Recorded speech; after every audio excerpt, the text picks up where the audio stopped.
Good afternoon and welcome to Wax Poetic on Co-op Radio 102.7 FM, broadcasting live from Vancouver in the beautiful downtown east side. I'm one of your hosts this afternoon, R.C. Weslowski. And I'm another host, Steve Duncan. And I'm the third one, Diana Losh. And we're very happy to have three guests in our studio this afternoon, and our very first one is Natasha Agabob. So Natasha, say hello and take it away. Hi, my name is Natasha, and for my first poem, I'll be doing questions. Questions.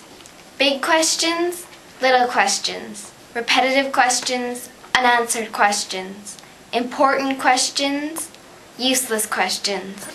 Why do we ask them? Why don't we? The questions we ask, the answers we get.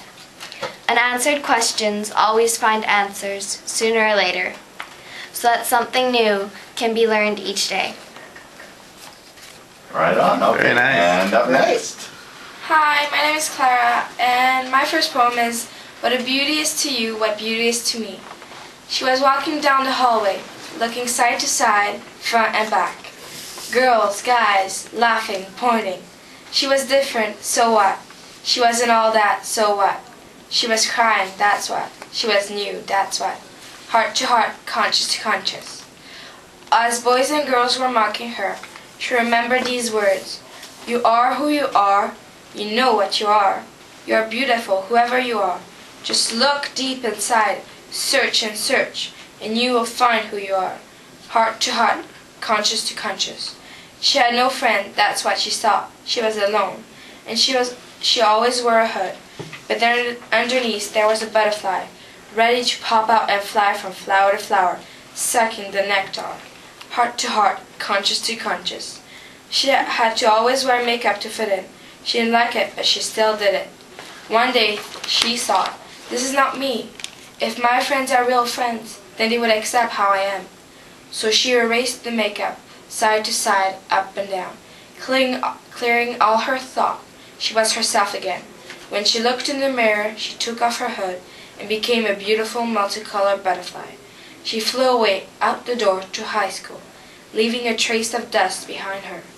Heart to heart, conscious to conscious.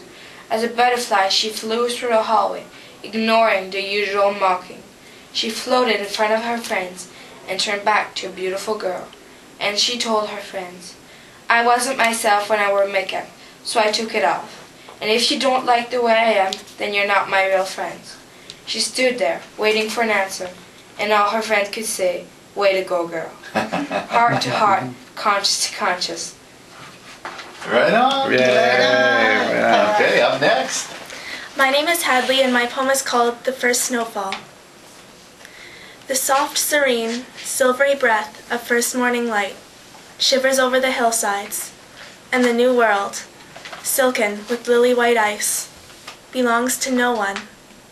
The last comma of a moon begins to fade, and the evergreens, laced with white, bowing their heavy heads, are bathed in golden light, and the land breathes the stillness. Oh, that is so beautiful, Heather. Very nice. Yeah. Well, welcome to the show. My last poem, I am going to do Why I Came to Earth. I came to Earth to find love, to watch the pixies dance and play, to see the flowers grow, to feel the tip of the lizard's tongue, to listen to the elders, to taste the honey that comes from the hive, to smell the air after a rainfall. And still, I come to find love. Nice. Have you found a lizard tongue yet? Actually, at a barbecue, one of our friends brought a lizard. Uh-huh. And did you get it, let it lick you? Or did you eat it? No. Or did you eat it? No. I didn't get to look at me, but I did get to touch its scales. They feel really weird. Especially when they're climbing up your shirt. Oh, I don't know if I can handle that. Oh, no. It's like snakes. I don't think I can handle that. All right, Clara. Okay, My next poem is about my nature, and we had this crisis moment. We went outside and just looked at objects we were supposed to write about. My nature. I stand on a mountain, high, high. I am powerful and outstanding. I can see so many things from my hideaway. No clouds, A beautiful bright sun warms my back like a blazing fire. A cold, gentle breeze wraps me like a cloak. The trees stand tall on the hills. I cannot write how I feel. I write what I see. Ants marching, looking for food. A beast, wolf, running in the prairies. Birds singing a beautiful melody. All is perfect, calm and peaceful. A sudden noise. Who dares disturb me?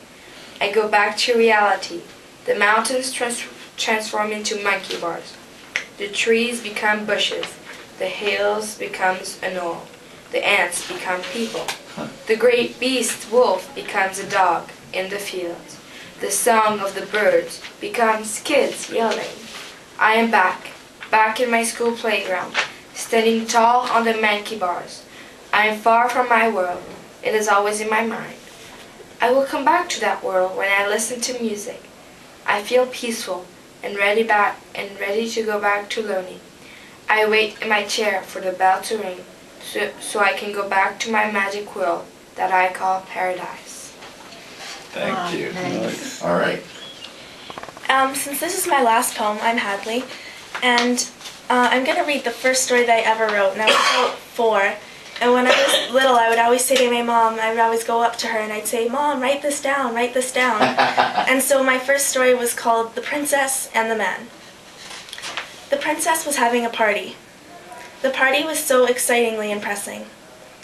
The doorbell rang so loudly she could hardly smell her cookies baking. It was a rich man and an impatient man. He wanted the cookies right away. He took them out so quickly that he fell in the oven. The end.